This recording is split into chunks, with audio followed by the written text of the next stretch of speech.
Sud Radio, le débat du samedi. Marine Le Pen fait-elle encore peur? Vous continuez à voter sur le Twitter de Sud Radio. Pour l'instant, vous répondez non à 90% d'entre vous. Vous nous appelez 0826 300 300, quelle que soit la réponse que vous avez à cette question. Je le disais, des manifestations prévues un petit peu partout en France aujourd'hui pour protester contre la présence du Rassemblement national au second tour. C'est devenu une tradition d'ailleurs de dénoncer en France la présence du Rassemblement national au second tour quand il y arrive. Ça avait été le cas il y a 5 ans et ça avait été le cas également il y a 20 ans, après le 21 avril 2002, qui avait vu l'arrivée de Jean-Marie Le Pen au second tour contre Jacques Chirac. Marine Le Pen fait-elle encore peur? On en débat avec nos deux invités. Benjamin Morel, bonjour à vous. Bonjour. Bienvenue à vous sur Sud Radio. Vous êtes docteur en sciences politiques, maître de conférences en droit public à l'université Paris 2. Nous sommes également en direct sur Sud Radio avec le politologue Guillaume Bernard. Bonjour à vous. Bonjour. Et bienvenue à vous sur Sud Radio. Je le disais, il y a 20 ans, des manifestations massives avaient eu lieu un peu partout en France pour dénoncer la présence de Jean-Marie Le Pen, qui à l'époque était une surprise, au second tour. Il y a 5 ans, des manifestations de moindre ampleur. Aujourd'hui, il y en a encore qui sont prévues. Est-ce que vous attendez qu'il y ait beaucoup de monde dans la rue aujourd'hui, Guillaume Bernard? Non, j'ai plutôt le sentiment que ce sont des catégories très spécifiques qui vont, manifester. On a vu qu'il y a eu une tribune d'artistes. Il y a évidemment tous les partisans d'Emmanuel Macron qui essayent d'activer un peu la campagne qui, pour leur candidat, n'avait pas été très active avant le premier tour. Je crois qu'on est très très loin des manifestations de masse qui ont eu lieu en 2002 et qui, elles, effectivement, étaient très importantes. Je crois qu'il y a eu du point de vue de l'opinion publique, celle-ci est habituée désormais à ce qu'il y ait un candidat du Rassemblement, enfin du Front National, puis du Rassemblement National au deuxième tour de la présidentielle. Je ne crois pas que ça aura un impact énorme quant au résultat dimanche prochain. Benjamin Morel? Oui, je suis d'accord, en effet. C'est-à-dire que je ne suis pas certain que ce type de manifestation qui réactive des identités politiques, qui évidemment peuvent se construire dans une image d'opposition au Rassemblement national, mais je ne suis pas certain que ça dépasse un seul électeur. Ensuite, est-ce qu'elle fait peur, est-ce qu'elle ne fait pas peur? Ça dépend des électeurs en réalité. C'est-à-dire que je dirais qu'elle fait moins peur. Elle fait en tout cas beaucoup moins peur. Il y a deux aspects dans la peur du Rassemblement national qu'on a vu se développer ces dernières années. Il y a l'aspect diabolisation. Et là, on a vu que la tentative de dédiabolisation du Rassemblement national avait plutôt bien opéré, qu'Éric Zemmour y avait aidé par ailleurs. Et de l'autre côté, il y a la peur d'un gouvernement qui serait incompétent, qui n'aurait pas les capacités de gouverner. Et là, on voit que la crédibilité de Marine Le Pen sur beaucoup de dossiers, notamment le pouvoir d'achat, etc., s'est beaucoup élevée dans les enquêtes jusqu'à atteindre, voire dans certains domaines doubler, celle d'Emmanuel Macron. Donc, elle fait toujours peur à une partie de l'électorat, beaucoup moins à l'ensemble. Il est vrai que Marine Le Pen a axé sa campagne sur le pouvoir d'achat, d'ailleurs, depuis des mois, il faut le souligner, et qu'elle en récolte les fruits sur cette question précise. En revanche, si nous parlons de la capacité des deux candidats à représenter la France à l'étranger, ou alors à avoir la stature d'un président de la République, nos enquêtes IFOP fiduciales pour Sud Radio montrent que pour 49% des Français, 1 sur 2, oui, Emmanuel Macron est en bonne position. En revanche, Marine Le Pen a un déficit d'image énorme sur la représentation de la France à l'étranger et notamment la crédibilité. Comment vous l'expliquez, Guillaume Bernard? Je crois que c'est assez simple. Dans le fond, Marine Le Pen incarne une force contestatrice.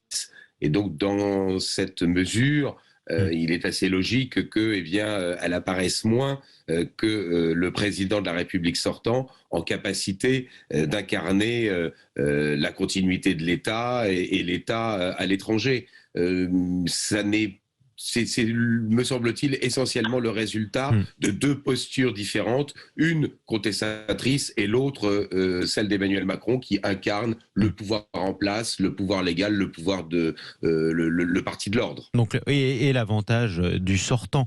Parlons de ce qui s'est passé il y a 5 ans, Guillaume Bernard. Qu'est-ce qui a fait perdre largement Marine Le Pen il y a 5 ans?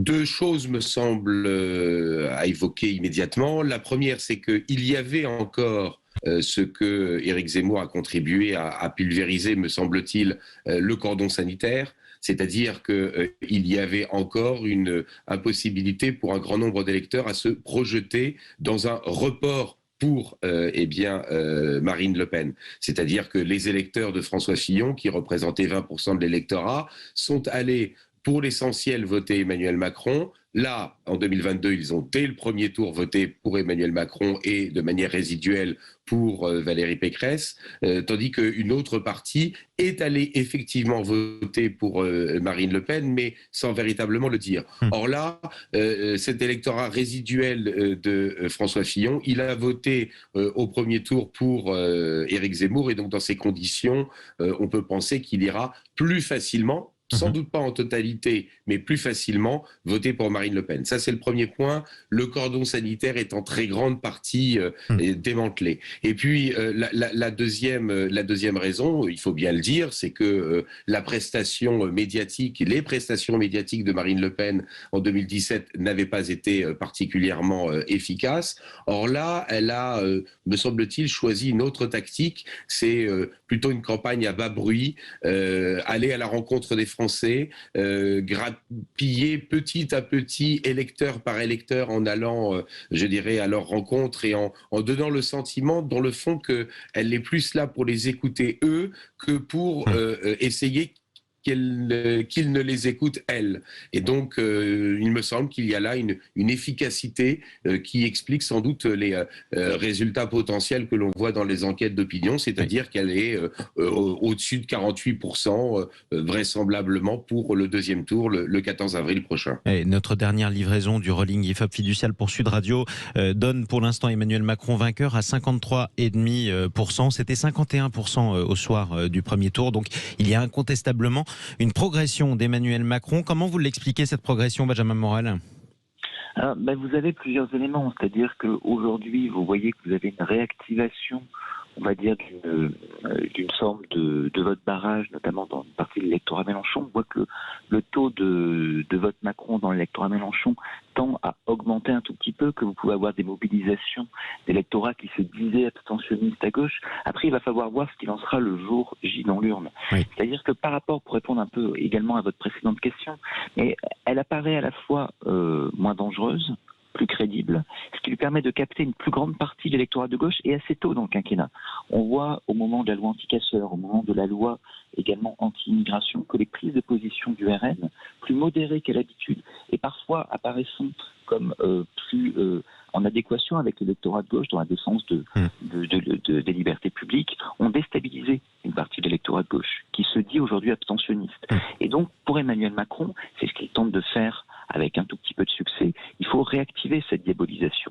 De l'autre côté, eh bien, on a une Marine Le Pen qui, en prenant de nouvelles positions politiques, a construit une stature plus crédible. Et donc là, elle désactive un vote utile en faveur d'Emmanuel Macron dans l'électorat de droite, notamment dans l'électorat Pécresse.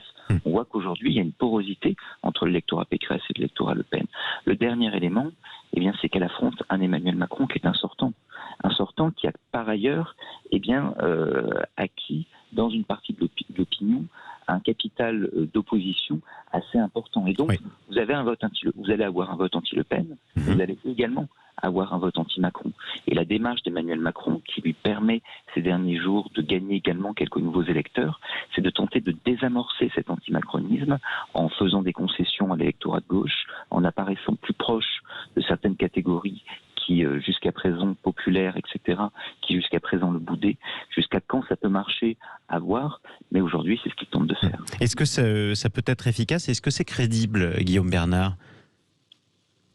Vous savez, une campagne électorale, malheureusement, elle est faite de promesses qui n'engagent pas véritablement ceux qui les font. Il n'y a pas de mandat impératif en France et par conséquent, on peut se permettre à peu près tous les coups. Il est bien évident que, et je suis parfaitement d'accord avec ce qui vient d'être dit, que ce qui va faire l'élection le dimanche 14 avril, c'est bien sûr les reports entre les candidats du premier tour et les deux finalistes, bien sûr en grande partie l'électorat Mélenchon. Est-ce qu'il ira voter Macron? Est-ce qu'il s'abstiendra ou est-ce qu'il votera Marine Le Pen?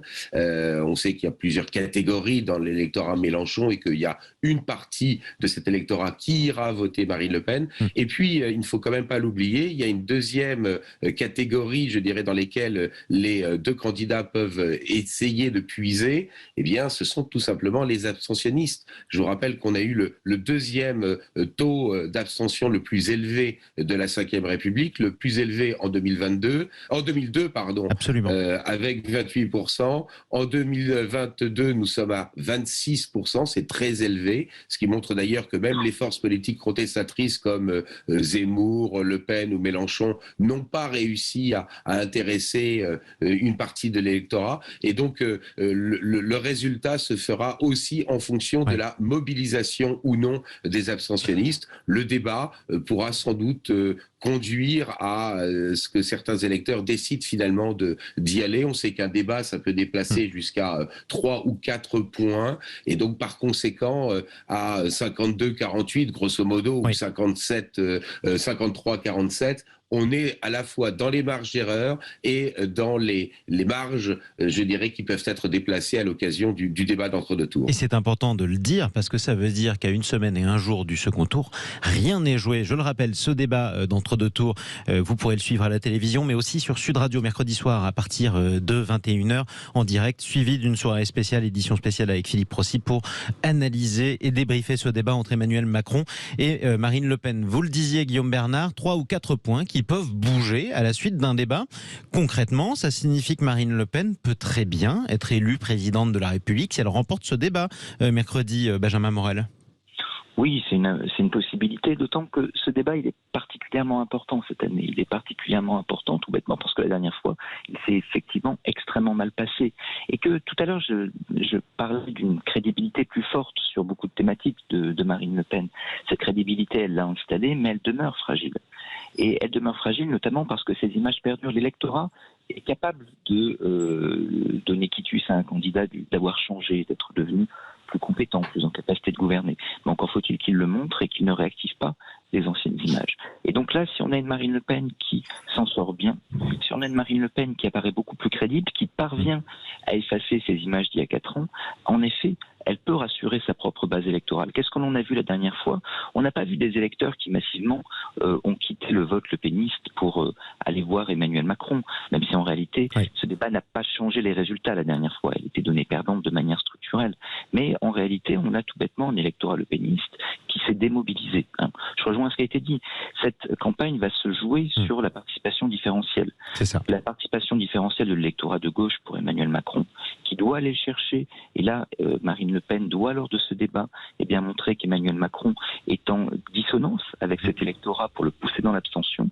Et de l'autre côté, l'abstention différentielle d'une partie des abstentionnistes des classes populaires, qui peuvent encore être plus mobilisés qu'ils ne l'ont été il y a une semaine.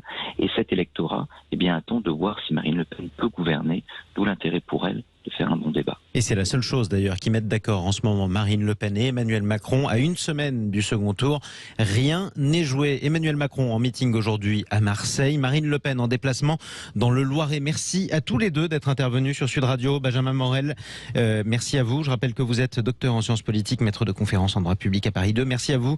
Guillaume Bernard également, politologue. Je rappelle aussi l'un de vos ouvrages, La droite d'Extrogir, la droite qui se déplace vers la droite. C'était prémonitoire il y a quelques années et c'est manifestement ce qui est en train de se passer. On vous posait cette question sur le Twitter de Sud Radio. Marine Le Pen fait-elle encore peur? Vous avez répondu massivement non à 90% d'entre vous sur le Twitter de Sud Radio. Allez, restez avec nous. On se retrouve dans quelques minutes pour les dernières informations, le journal de Clémence Lobary sur Sud Radio et on va revenir notamment sur le déplacement du président de la République Emmanuel Macron en campagne à Marseille. Que va-t-il y faire? À qui va-t-il s'adresser? Quelle voix va-t-il chercher? À tout de suite sur Sud Radio.